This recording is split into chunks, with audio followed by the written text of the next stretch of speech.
राम मंदिर ट्रस्ट का भविष्य क्या है? ट्रस्ट का भविष्य क्या है?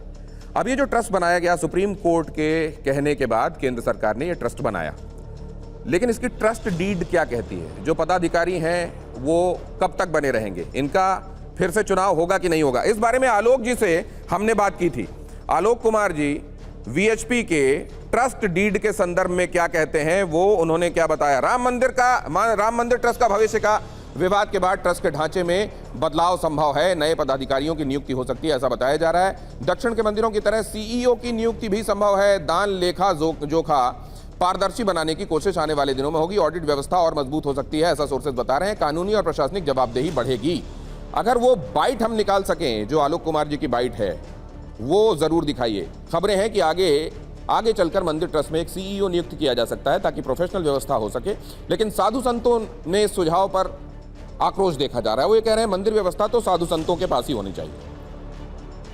वक्फ बोर्ड के पास हो, चर्च काउंसिल ऑफ इंडिया के पास हो, गुरुद्वारे एसजीपीसी के पास हो, परंतु हिंदू मंदिर, इन पर सरकारी अधिकारी कुंडली मार के बैठे हों। और देश के कौन से ऐसे मंदिर हैं? लगभग 4 लाख प्रसिद्ध और प्रमुख मंदिरों पे सरकारों का कब्जा है, विभिन्न राज्य सरकारों का, विशेषकर दक्षिण भारत के। और कौन से ऐसे मंदिर हैं जहां आर्थिक गड़बड़ियां नहीं हुई, एफआईआर नहीं दर्ज हैं? ये चलिए नहीं सकता है। सीओ आईओ करके आकर के डीएम यहाँ पर व्यवस्था कर, डीएम देखेगा, जिला देखेगा कि यहाँ पर सरकारी अधिकारी आकर के यहाँ पर सुली तहसीली करेगा। चाहते हैं कि यहाँ पर क्या होना चाहिए बताया। ये जिस बाइट के संदर्भ में आपसे बात मैं कर रहा था, असल में वीएचपी के जो इंटरनेशनल प्रेसिडेंट हैं उनसे मेरी बात हुई। मैंने कहा ट्रस्ट डीड क्या कहती है सर?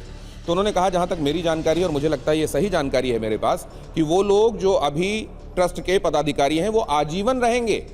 उनके रिटायरमेंट या रीअपॉइंटमेंट का सवाल ही नहीं उठता। तो एक जानकारी ये है, और दूसरी जानकारी ये है कि सीईओ अपॉइंट करने के संदर्भ में जब यहाँ बातें हो रही हैं तो संत समाज में इसको लेकर आक्रोश देखा जा रहा है। जल्दी से इस पर मैं रिएक्शंस लेता हूँ। देखिए, किसी भी अवस्था में किसी हमारे धार्मिक स्थल का व्यवसायीकरण उचित नहीं है। सीईओ का मतलब उसका व्यवसायीकरण ही होता है, इसलिए कहीं भी। लेकिन बहुत सारी जगह ऐसी हैं जहां सीईओ काम कर रहे हैं, बड़े बड़े तीर्थ स्थल ऐसे हैं जहां सीईओ काम कर रहे हैं। वो अनुचित है। मैं बड़े बड़े तीर्थ मैं भी बता रहा हूं जहां पर साधु संत संभाल रहे हैं। हनुमानगढ़ी, अयोध्या में ही हनुमानगढ़ी स्थान है जहां पर कोई किसी प्रकार का ना तो ट्रस्ट है, ना कोई सीईओ है, ना कोई नेता अभिनेता है। केवल साधु संत महात्मा ही पूरी व्यवस्था संभालते हैं। आज तक किसी भी प्रकार की कोई समस्या नहीं हुई है, इसलिए वहां पर कोई सीईओ या ट्रस्ट के में कोई नेता नहीं रहना चाहिए। चंपत राय की जहां तक बात, एक बात सुन लीजिए हमारी।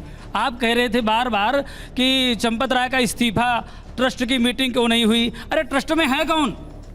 ट्रस्ट में चंपत राय के अलावा आप जिनको अध्यक्ष महोदय बता रहे हैं, छावनी वाले महाराज जी, बेचारे ना तो बोल सकते हैं, ना सोच सकते हैं, ना उठ सकते हैं। अच्छा ये बताइए, दिनेंद्र दास जी ने एक और नाम ले लिया। जब TV9 ने बात की उनसे तो उन्होंने कहा कि बाकी सबकी बात छोड़िए, आपको तो गोपाल जी की बात करनी चाहिए, उन्हीं ने सारा गड़बड़ किया है। आप कह रहे हैं चंपत राय। मैं क्रम से आ रहा हूँ।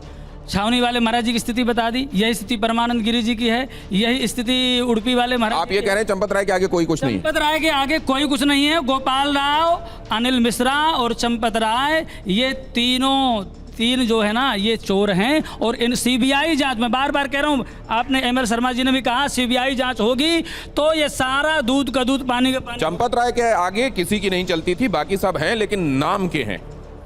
देखिए, आपने कहा कि सीईओ की नियुक्ति, तो हम यही कहेंगे कि सरकार एक और मंदिर को हड़पने की तैयारी में है और एक और मंदिर को व्यवसायीकरण, क्योंकि 4.5 लाख मंदिरों को सरकार ने बड़े अच्छे से कब्जा कर रखा है। हमारी 13 अखाड़ों की सुंदर परंपरा है, 4 आचार्यों की परंपरा है, इतनी सुंदर परंपरा जिसमें लाखों साधु, सन्यासी, वैष्णव, बैरागी, विरक्त, उदासीन, निर्मल, अनेक परंपराओं, पंथों के साधु संत, और साधारण मठ नहीं, बड़े बड़े ऐसे, एक बोध गया मठ जिसकी 62,000 एकड़ जमीन थी, ऐसे ऐसे मठों को ध्वस्तीकरण, कब्जा, ये सब चल रहा है। आखिर ऐसा क्यों? हमारे समाज के साथ ऐसा छल। अखाड़ों में तमाम अखाड़ों में परस्पर कितना समन्वय है, कितनी एकजुटता है, एकजुटता कितनी है, कितना समन्वय है, कितनी पारदर्शिता है? क्या इसका लाभ सरकार हमारे नहीं तो आप क्या नहीं, आपने क्या बात मान ली कि ना समन्वय है ना पारदर्शिता, ये बात आप मान रहे हैं? हमारे 120 करोड़ सदस्यों का परिवार है, हम 120 करोड़ सदस्यों के परिवार परिवार में कोई ना कोई बर्तन खड़कता है। इसका मतलब ये नहीं कि चोर और इस तरीके से हम जो जिस तरीके से प्रशासन तो चंपत राय जी भी जो है बर्तन खड़का है क्या? देखिए, हमने कहा ना कि चंपत राय जी यदि दोषी हैं तो सीबीआई जांच हो, और यदि उनको ऐसी नहीं, साधारण नहीं, उन्हें कठोर से कठोर सजा दी जानी चाहिए, क्योंकि जो व्यक्ति धर्म के आस्था के साथ खिलवाड़ करे उसे किसी भी प्रकार से नहीं बख्शा जाना चाहिए। जो आस्था से खिलवाड़ करे उसे किसी भी तरह से छोड़ा नहीं जाना चाहिए। बहुत सारी बातें ऐसी हैं जिनको उक्तियों के तौर पर, सूक्तियों के तौर पर कहा जा रहा है, लेकिन क्या व्यवहार में वैसा होता हुआ दिखाई दे रहा है? किसी भी गुनहगार को छोड़ा नहीं जाना चाहिए, दूध का दूध और पानी का पानी हो जाना चाहिए, जांच पूरी होगी और दोषियों को सख्त सजा मिलेगी। ये रेटरिक बन गए हैं जिन्हें वक्त वक्त पर निकाल कर, झाड़ पोंछ कर दोहरा दिया जाता है, या ये वाकई वो बयान हैं जो लोगों को आश्वस्त करते हैं? फैसला आप कीजिएगा।